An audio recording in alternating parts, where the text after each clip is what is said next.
The favor. Back to the grind. 3 weeks of honest work. It's killing him. 3 weeks after the most exciting thing that had ever happened to me, I was hauling fertilizer. Not the good kind either. Not the clean, pelletized agricultural supplement that smelled like nothing and came in sealed crates. This was raw composted biomatter from a Macquarie livestock operation on Belcani, and it smelled like something had died inside something else that was also dying. The Cinder's cargo bay had been airtight when I bought her. 6 years and several questionable repairs later, the seal between the bay and the crew quarters let through approximately 7% of whatever the cargo bay contained. I knew this because I'd tested it once with smoke. Now I was testing it with something considerably worse. "I can taste it," I said. Rosk looked up from the navigational charts he was reviewing. "Taste is a chemical process. You are detecting airborne particles." "Thank you, Rosk. That's much better. I'm not smelling manure, I'm eating it.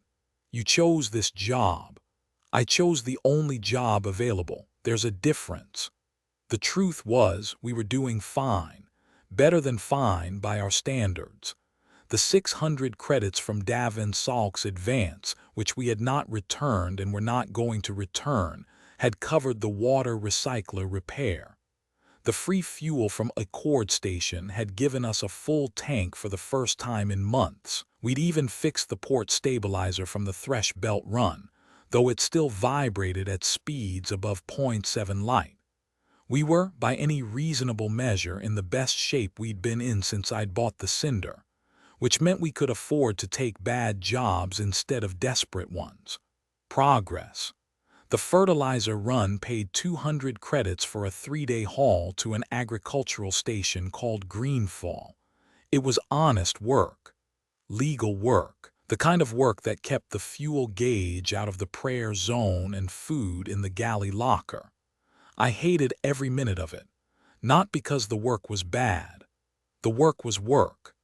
I hated it because I'd spent 3 weeks doing it, and every minute of those 3 weeks, a small, irresponsible part of my brain kept replaying the Thresh Belt. The way the rocks had moved around the Cinder like the galaxy was making room. The way my hands had known exactly what to do before my mind caught up. And if I was being honest, which I tried to avoid, the way Sera had laughed in my cockpit like she'd surprised herself. "You're doing it again," Rosk said. "Doing what?" "Staring at the viewport with that expression." "What expression?" "The one that precedes bad decisions."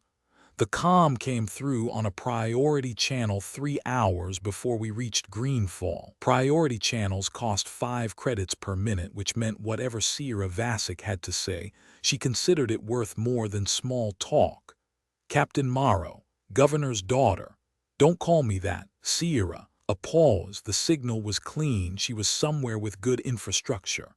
Probably back on Verath Minor in whatever office her father's administration had given her. "I have a job for you," she said. "I have a job. I'm hauling fertilizer to Greenfall. Very important agricultural work." "I'm serious, Kael."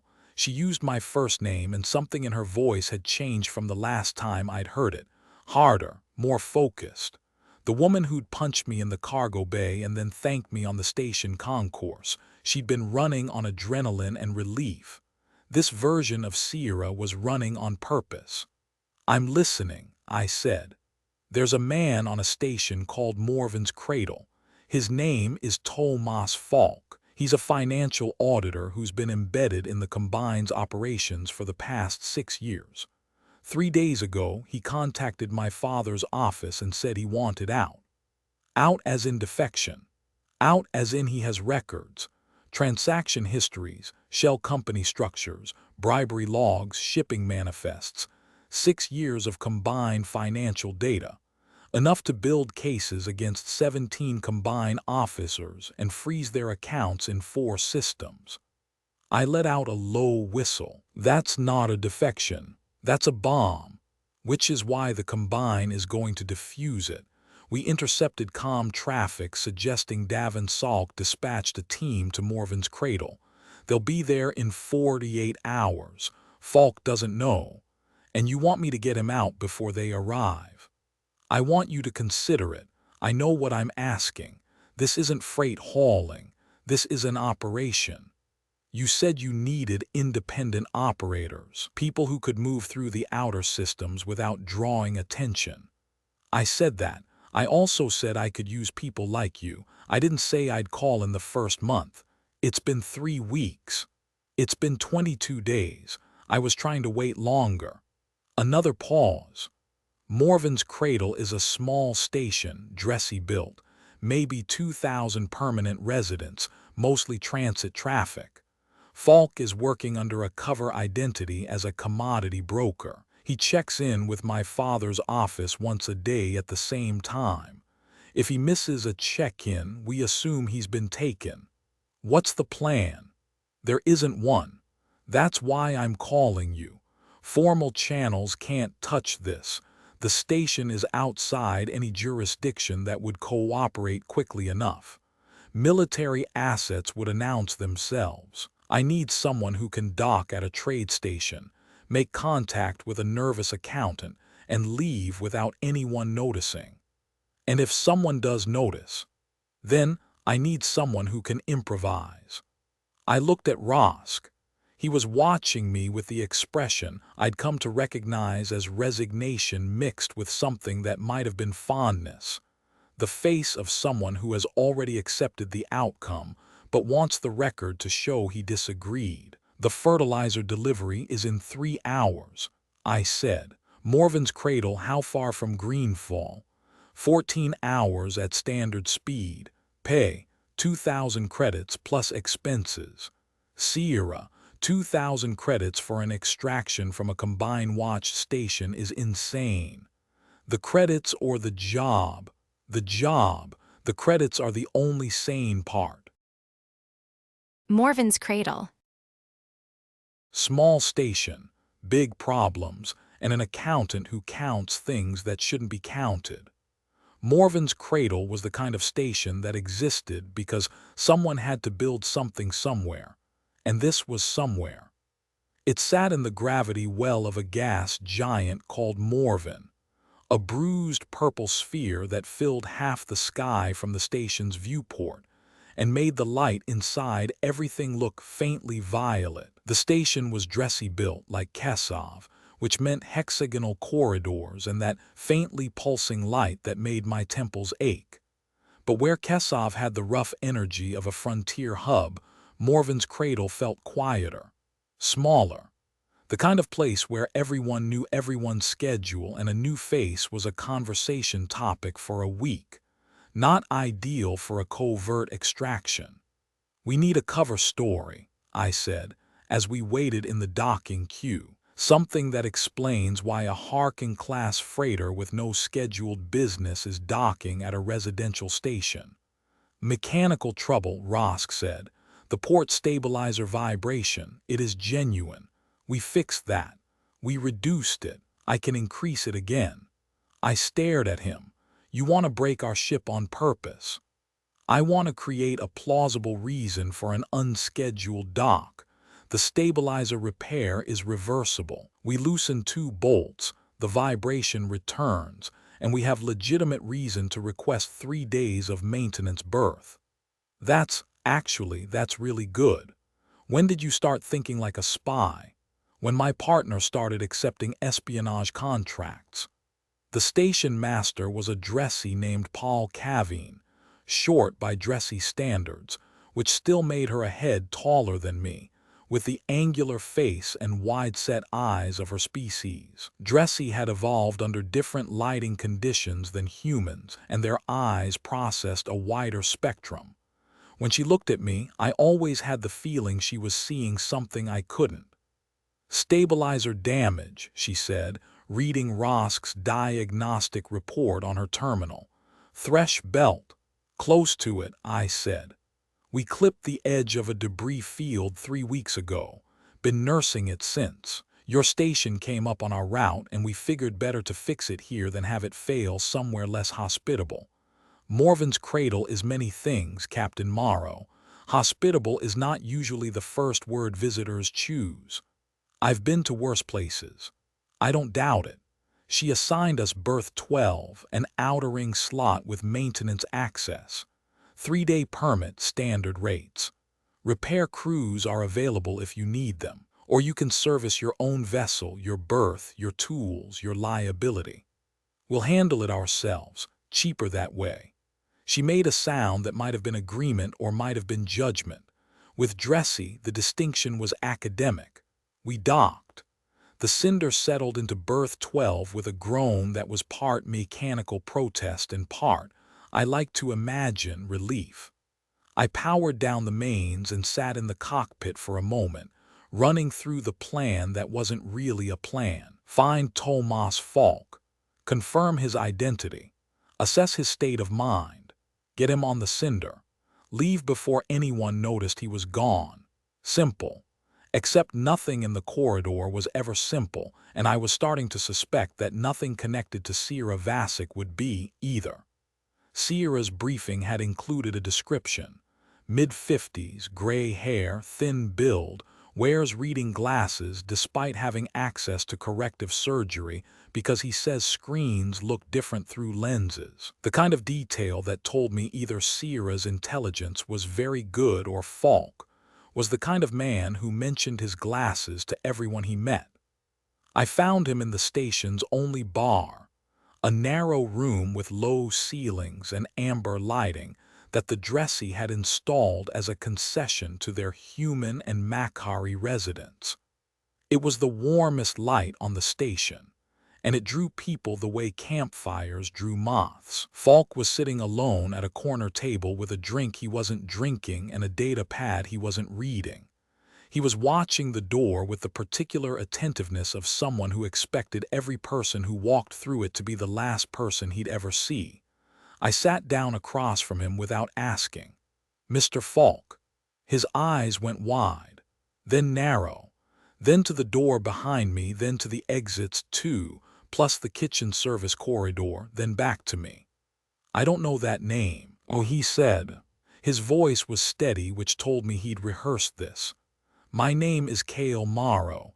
A mutual friend on Verath Minor asked me to give you a ride. Something shifted in his face. Not relief, not yet. More like the first crack in a wall that had been holding back something enormous. The check-in word, he said. Patience. He closed his eyes, opened them. For a moment, he looked 20 years older. The exhaustion of 6 years of pretending to be someone. You're not settling over him like dust. How quickly can we leave? Tomorrow morning. My ship is in berth 12. No. His voice was urgent now, the rehearsed calm fracturing. Not tomorrow, tonight. Now, they're already here. Who's already here? 2 of them. They arrived yesterday on a cargo shuttle registered to a Makari trading house that doesn't exist. I know because I built the shell company myself 3 years ago. It's a combined front. He was speaking faster now, his hands flat on the table as if steadying himself through contact with something solid. They haven't approached me yet. They're watching. The woman, tall, dark hair, scar on her left hand, she was in the corridor outside my quarters this morning. The man has been in this bar for the last 2 hours. I didn't turn around. Where? 3 tables back, near the service entrance. Dark jacket, corridor standard sidearm under the left arm. I adjusted my position slightly, using the movement to scan the reflection in the polished wall panel behind Falk. There he was, a man sitting alone, nursing a drink, positioned with a clear line of sight to Falk's table and an exit at his back. Professional. Sera told me we had 48 hours before Davan's team arrived. Sera's intelligence is 24 hours old. They moved faster than expected. These aren't the extraction team, they're the advance watch. Their job is to confirm my location and keep eyes on me until the team arrives. That happens tomorrow. How do you know all this? Falk looked at me with the expression of a man who has spent 6 years reading the Combine's internal communications. Because I wrote the operational protocols they are following. I designed their advanced watch procedures. I know exactly what they are doing because I told them how to do it. I had to admit there was something darkly impressive about that. The man who built the cage was now trapped inside it. We move tonight, I said. Can you get to berth 12 without being followed? No. They rotate surveillance. One watches my quarters, one watches public spaces. When I move between the two, they hand off. The only time I'm not observed is between 0200 and 0400 when the night watch overlaps, but the corridor cameras compensate. You've mapped their schedule. I'm an auditor, Captain Morrow. I count things. Right now, I'm counting the hours I have left. The long night. Plans are for people who have time. Kael doesn't. Kael returned to the Cinder 2 hours after leaving, moving with the deliberate casualness of someone who was aware of being watched and was performing nonchalance as a conscious act. Rosk had seen him do this before, the slight loosening of his shoulders, the unhurried stride, the way he looked at things without focusing on them. Humans called it acting natural. Rosk found the phrase paradoxical. "We have a problem," Kael said, once the airlock sealed behind him. "You have identified a problem. This suggests you have also identified a solution. The solution will be reckless. The solution is creative. In your vocabulary, those words are the same." Kael pulled up the station's public schematics on the Cinder's main display. Morven's Cradle was a standard dressy ring station, residential quarters on the inner ring, commercial spaces on the mid-ring, docking on the outer ring. 3 main corridors connected them, plus service tunnels for maintenance and utilities. Falk is on the inner ring, quarters block 7. The watchers rotate around him. We can't extract him through the main corridors without being seen. Kael pointed to the service tunnels. But these run underneath the main level, maintenance access. They connect to the docking ring through a junction near the waste processing center. The tunnels will have security sensors. They will, but here's the thing about dressy stations. Their security systems run on the same power grid as their lighting, and the lighting pulses. Rosk understood. Dressy optical nerves process light differently from human or thin vision. The pulsing lights that gave humans headaches were a comfort feature for dressy residents.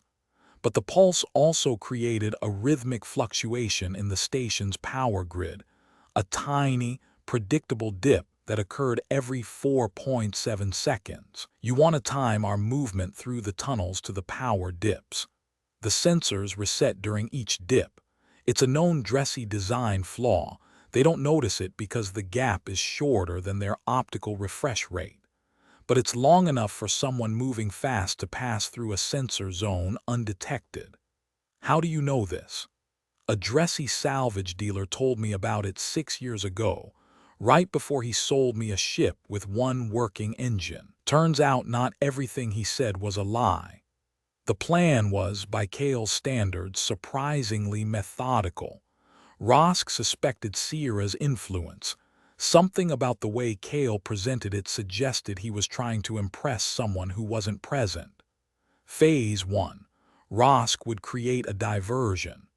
The Cinder's port stabilizer, the one they had deliberately loosened, would be the excuse. A malfunction during a test run, producing enough electromagnetic noise to disrupt the station's sensor grid in the docking ring for approximately 90 seconds. Phase 2. During the disruption, Kael would move through the service tunnels to Falk's quarters, timing his passage through each sensor zone to the power dips. Phase 3. Kael and Falk would return through the tunnels to the Cinder. Rosk would have the engines hot and the docking clamps ready to release. Phase 4. Leave. Quickly, the electromagnetic disruption will be noticed, Rosk said. The station master will investigate. She'll investigate a ship malfunction, not an extraction. By the time she figures out the two are connected, we'll be in open space. And the combined watchers. They're watching Falk, not the docking ring. If Falk disappears from his quarters in the middle of the night, they'll check the obvious routes first, main corridors, commercial areas. By the time they think to check the service tunnels, we'll be gone. Rosk considered the plan. It relied on timing, knowledge of dressy technology, and a reasonable amount of luck. It was, objectively, better than most of Kael's plans. When? He asked.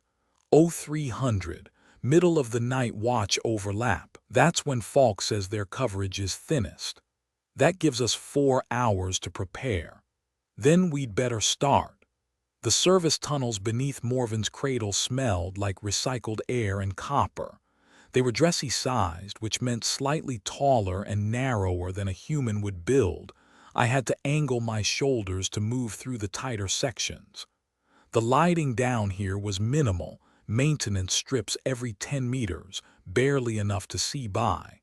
I counted the pulse. 4.7 seconds, flash. 4.7 seconds, flash. The rhythm was like a heartbeat if the station's heart ran on electricity and indifference. The first sensor zone was 30 meters in. I could see it, a thin beam of light cutting across the tunnel at knee height, connected to a motion detector mounted on the ceiling. When the pulse dipped, the beam flickered. Not much, less than half a second, but enough. I waited, counted, moved, through the first zone, then the second, 20 meters further. Then a junction where 3 tunnels met, and I had to check the schematic on my pad to confirm the route, left, then straight, then up a maintenance ladder to the inner ring. Falk was waiting at the access panel to his quarters, exactly where he said he'd be.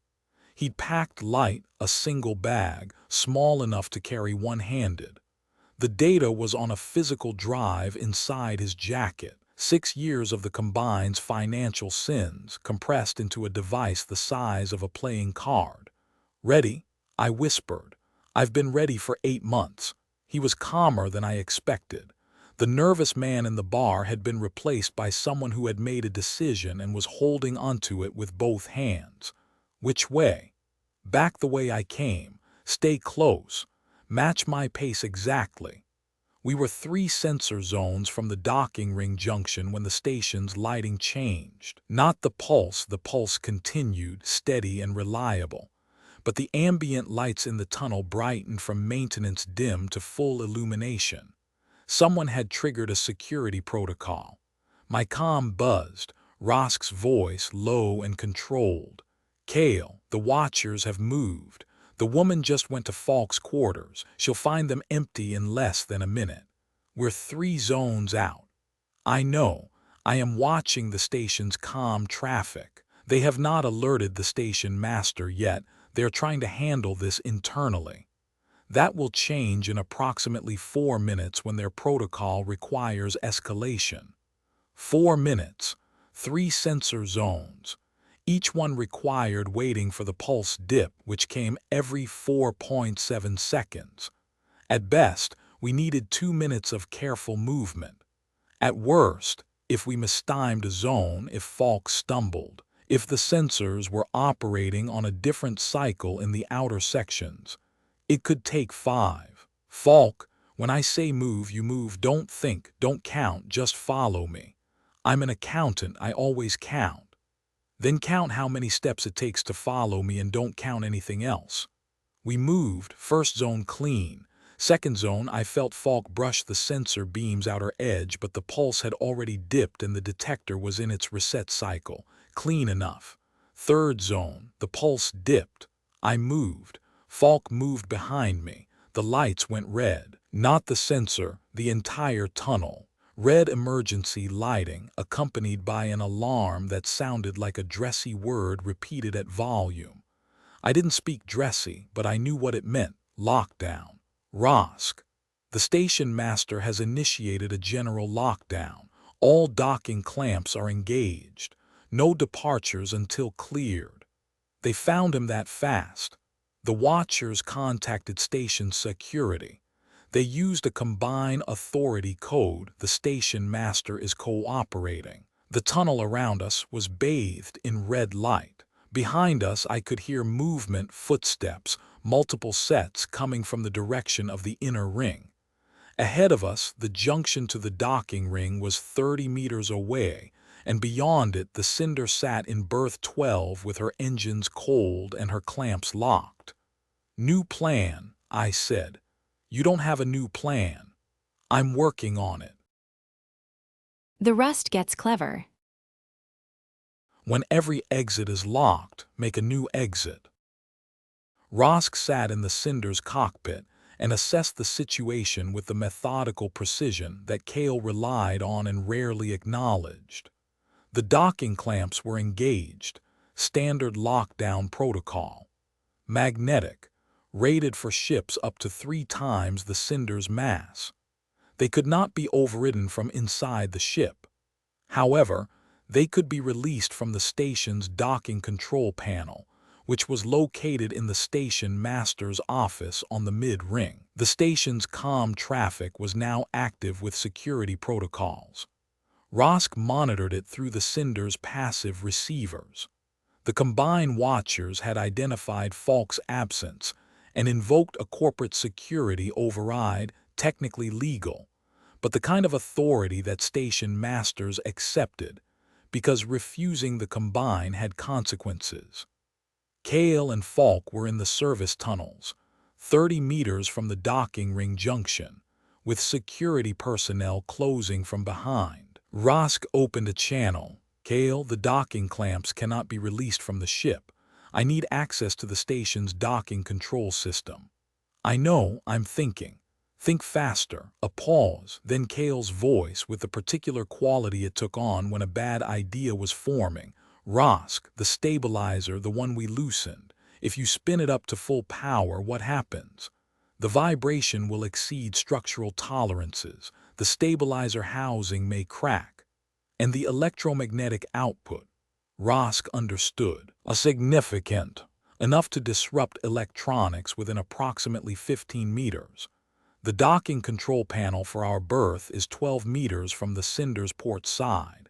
You want me to use our own ship as an electromagnetic weapon to disable the docking clamps.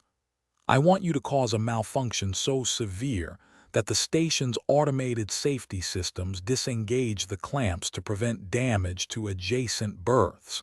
It's not a weapon, it's a safety feature." Rosk considered this. The Cinder's port stabilizer, at full uncontrolled spin, would produce enough electromagnetic interference to scramble unshielded electronics in the immediate vicinity. The docking control system was dressy built, which meant it was robust but not hardened against close-range electromagnetic disruption. The dressy had never imagined someone would deliberately destabilize a ship's own systems as a docking escape mechanism. "The stabilizer will be destroyed," Rosk said. "It's been rebuilt twice already, 3rd time's the charm. That expression does not mean what you think it means." "Rosk, can you do it?" "Yes," Rosk said, "but I need 3 minutes to bypass the safety limiters." "You have 2. Falk and I are heading for the docking ring access. Meet us at the airlock." Rosk moved. His hands were steady. Thin hands did not tremble under stress, a physiological trait that made them valued as engineers and surgeons across the corridor. He opened the stabilizer control panel, bypassed the vibration limiter, a safety cutoff designed to prevent exactly what he was about to do, and routed full power to the port stabilizer motor. The Cinder began to shake. Not the gentle vibration of normal operation, a deep, structural tremor that Rosk could feel through the deck plating, through his boots, through his bones. The stabilizer housing groaned. Warning lights cascaded across the cockpit displays. Stab port over speed, vibration critical, structural alert. The electromagnetic output hit the docking control panel like a wall of static. Through the Cinder's external cameras, Rosk saw the berth's control display flicker, scramble, and go dark. The magnetic clamps pulsed, held, pulsed again, released. The cinder lurched as the clamps disengaged. Rosk killed the stabilizer immediately. The motor wound down with a sound like grinding teeth, and something inside the housing cracked audibly. The port stabilizer was dead. Genuinely dead this time, not the controlled loosening they'd performed for cover. But the clamps were free. Rosk powered the main engines. The cinder's drives were designed for deep space, not docking ring maneuvering, but Rosk had 4 years of experience compensating for this ship's limitations. He brought the drives to idle thrust, enough to hold position when the clamps released, but not enough to damage the docking ring. Kael, clamps are free, engines are hot, airlock in 60 seconds. Subtlety had a shelf life, and ours had expired approximately 90 seconds ago when the station's docking ring shook hard enough to knock a maintenance cart off its rails. Falk and I were running, not the calculated, corridor-appropriate pace of someone who belonged here, the flat-out sprint of someone who absolutely did not.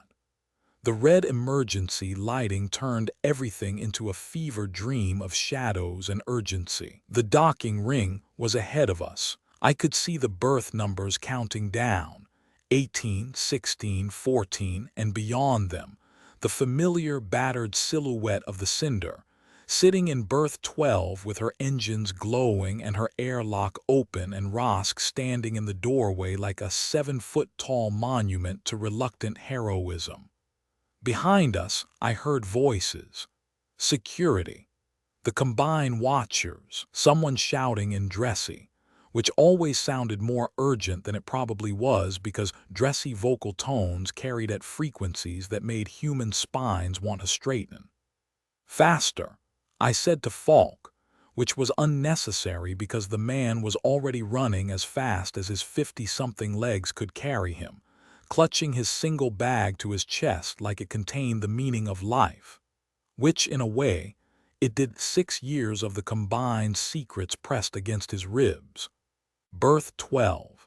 The airlock. Rosk reached out one massive hand and lifted Falk through the hatch like he weighed nothing, then grabbed my arm and pulled me in after him. Go, I said, before my feet had even touched the deck. Rosk was already moving. The airlock sealed behind us, and I heard the cinder's engines shift from idle to thrust, that beautiful, terrible sound of a ship that was too old and too broken and too stubborn to know she couldn't do what she was about to do. The cinder pulled away from Morven's cradle with all the grace of a drunk leaving a bar fight, lurching, uneven, listing to the left, because the port stabilizer was now a collection of broken components instead of a functional system. I fell into the pilot's chair and took the controls from Rosk, compensating for the imbalance by feel, adjusting thrust ratios with the muscle memory of 6 years in this particular ridiculous ship. Station is hailing us, Rosk said. What are they saying? Paul Kavin, the station master, is requesting that we return to berth immediately. She is also using several dressy words that I do not think are complimentary. Tell her we're experiencing a critical systems malfunction and are proceeding to open space for safety purposes. Standard distress protocol. That is not true. Rosk, please. He transmitted. The station's response came back sharp and skeptical, but they didn't fire. Morven's cradle didn't have weapons, and the security detail wasn't equipped for pursuit. We were leaving, and everyone knew it, and the polite fiction of a malfunction was the kind of face-saving gesture that small stations relied on to maintain relationships with ships they might see again. We cleared the station's gravity well in 4 minutes. The gas giant Morven hung behind us, purple and vast and indifferent. Ahead was open space and a 14-hour run to the nearest system with a comm relay powerful enough to reach Sera. I leaned back in the pilot's chair and let out a breath I'd been holding for approximately 45 minutes. Falk was sitting on the floor of the cockpit, his back against the rear bulkhead, his bag still clutched to his chest. He looked at me. "Is it always like this?" he asked. "Only on days that end in Y." The weight of numbers. 6 years of sins compressed into a device the size of a playing card. Falk didn't sleep. I found him in the common area 6 hours into our transit, sitting at the fold-down table with his data pad open, scrolling through numbers. Not the combined data, his personal records. Bank statements, transaction logs, travel itineraries. The paper trail of a life spent working for people he knew were wrong. "You don't have to explain yourself to me," I said, sitting down across from him. "I hauled you unconscious in a box 3 weeks ago. Relative to that, anything you've done seems pretty reasonable." "That wasn't me in the box." "No, but the man who put her there worked for the same people you worked for." Falk set down his pad. His hands were steady now. The nervous energy from the station had been replaced by something heavier. The weight of a rival, maybe. Of having done the thing he'd been afraid to do for years. "I started as a legitimate auditor," he said. "Financial compliance for interstellar shipping companies. Good work, boring work. The kind of work where the most exciting thing that happens is finding a decimal point in the wrong column. How does someone go from that to cooking books for the Combine? The same way anyone goes from one thing to another, gradually. A client introduces you to another client. The work gets more interesting. The pay gets better. You start noticing things that don't add up, but by then you're inside enough that noticing is the same as knowing, and knowing is the same as being part of it." He was quiet for a moment.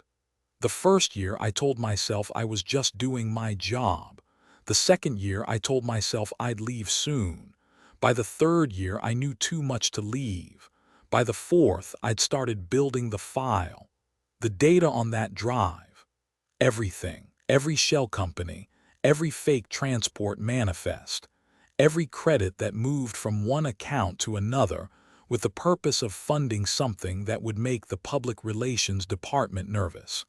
6 years of the Combine pretending to be a trading consortium while operating as something much closer to an organized crime network." "How bad is it?" I asked.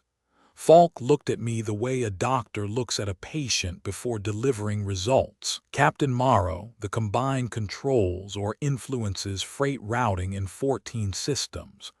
They hold minority stakes in 9 station administrations.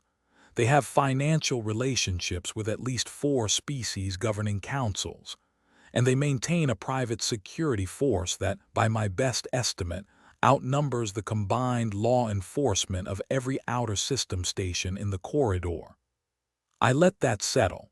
14 systems, 9 stations, 4 species councils. That wasn't a trading company. That was an empire wearing a business suit. And all of that is on your drive. All of that and more. Enough to freeze their accounts, revoke their operating licenses, and put their senior leadership in front of a multi-species tribunal. And this is the important part, if the data reaches someone with the jurisdiction and the will to act on it. Sera's father. Governor Vasic has the political credibility. The Accord Station Diplomatic Service has the jurisdiction. Together with this data, they could begin proceedings that the Combine couldn't simply make disappear. I thought about Sera, about her voice on the comm, harder and more focused than the woman I'd met in a cargo container. She was building something, not just fighting the Combine, building a case, piece by piece, with the patience of someone who understood that you didn't bring down an empire with a single blow. You brought it down with evidence, filed properly in the right hands. She was smarter than me. She was smarter than most people I'd ever met. And she was asking for my help, which either meant she saw something in me that I didn't see, or she was desperate enough to take what she could get. I chose to believe the first one. It was better for my self-esteem. Rosk sat in the cockpit during the long hours of transit and observed. This was what Then did. They watched, they listened, they catalogued.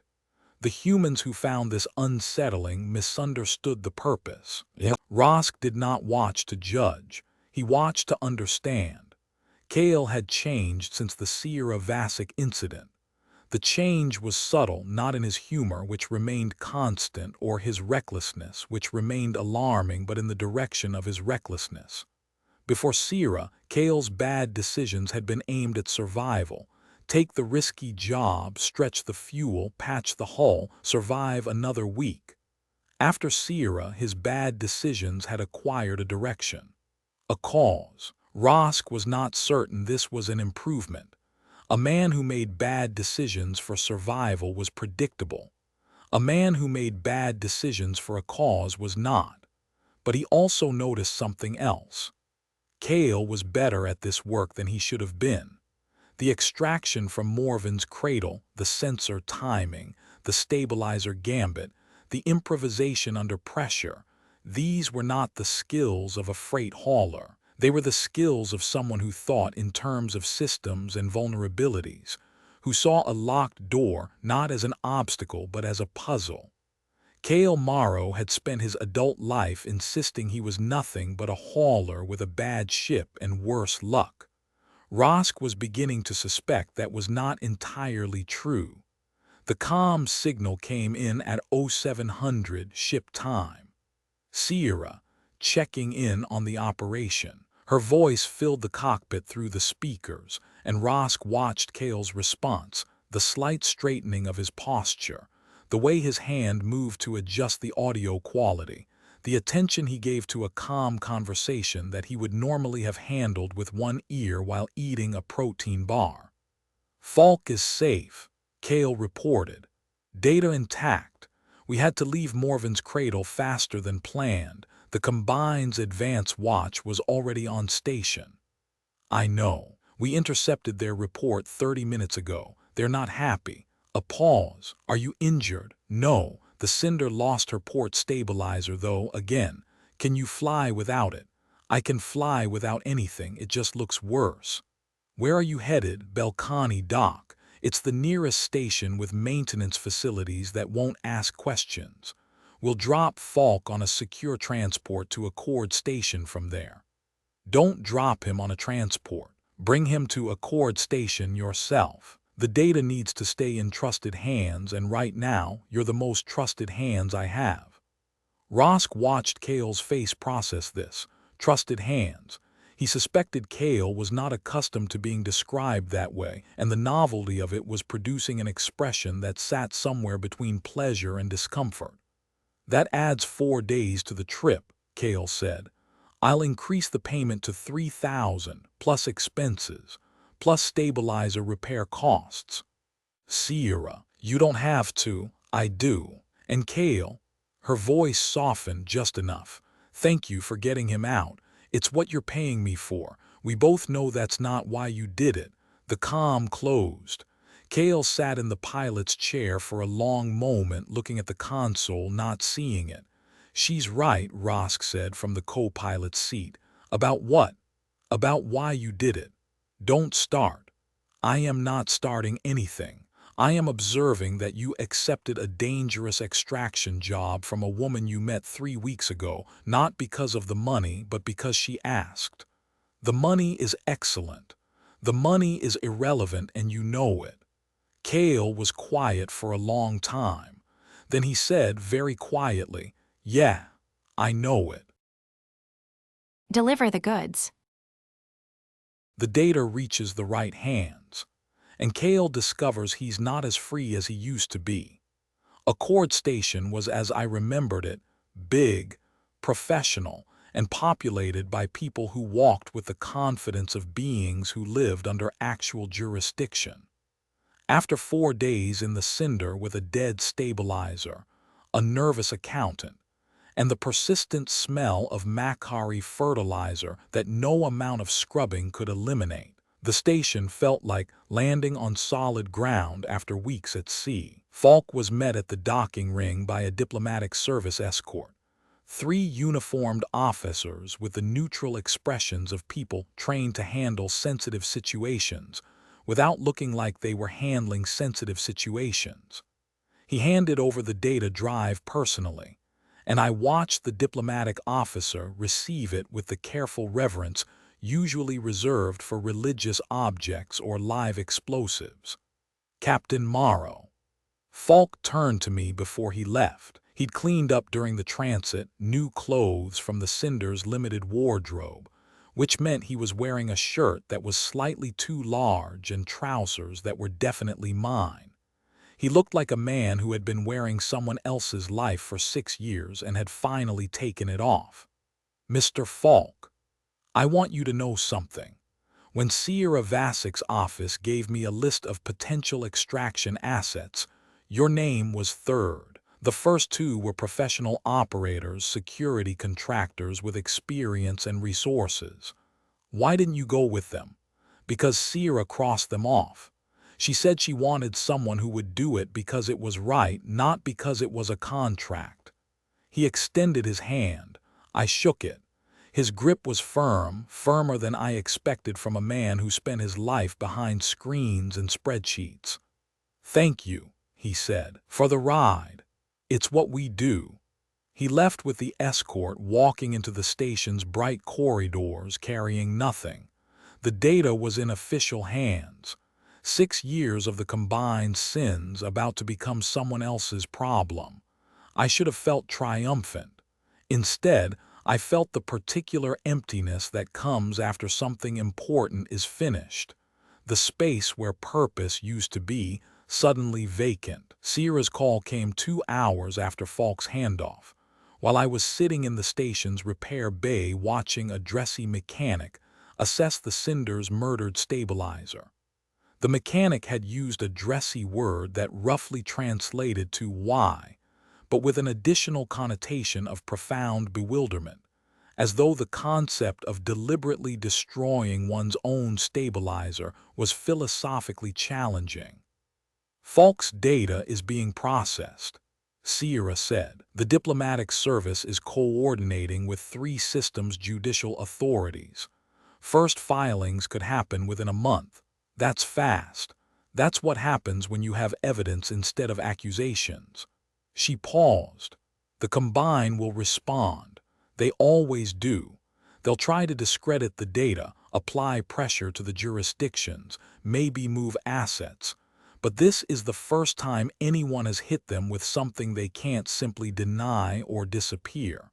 What do you need from me? Right now, nothing. Get your ship fixed. Take a few jobs, rest. But Falk's data identified something we didn't expect. A supply chain, physical goods, not financial, moving through thing-controlled space. We don't know what it is yet, but the transaction volumes are significant and the routing is designed to avoid every monitoring system in the corridor.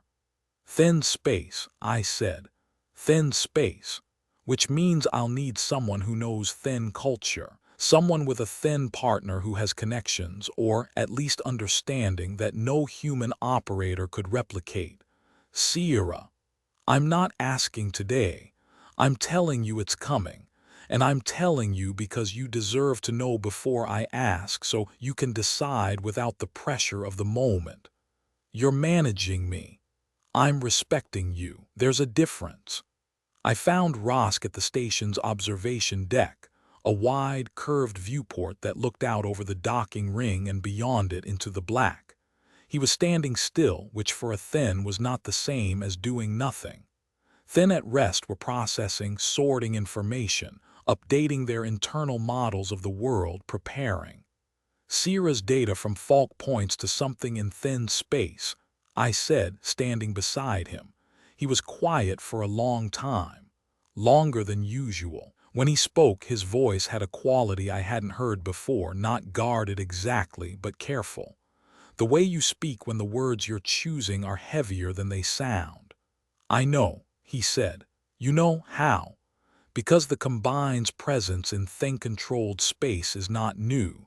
It is one of the reasons I left. I looked at him.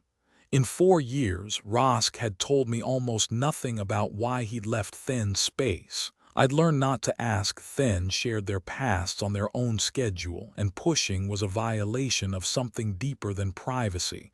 It was a violation of trust. Rosk, if this job takes us there, I know what it takes us to. I have been expecting this since the day you opened that container. You have. Kael, you opened a container full of someone else's trouble and decided to carry it. That is who you are. It was only a matter of time before the trouble led here. He turned from the viewport and looked at me. His amber eyes were steady, and his face held an expression I had seen only twice before, once when he'd agreed to partner with me on Far Wheel, and once when he'd said, regardless of the money, in the cargo bay of the Cinder 3 weeks ago. "Wherever you're going," he said. That is what I said. I meant it.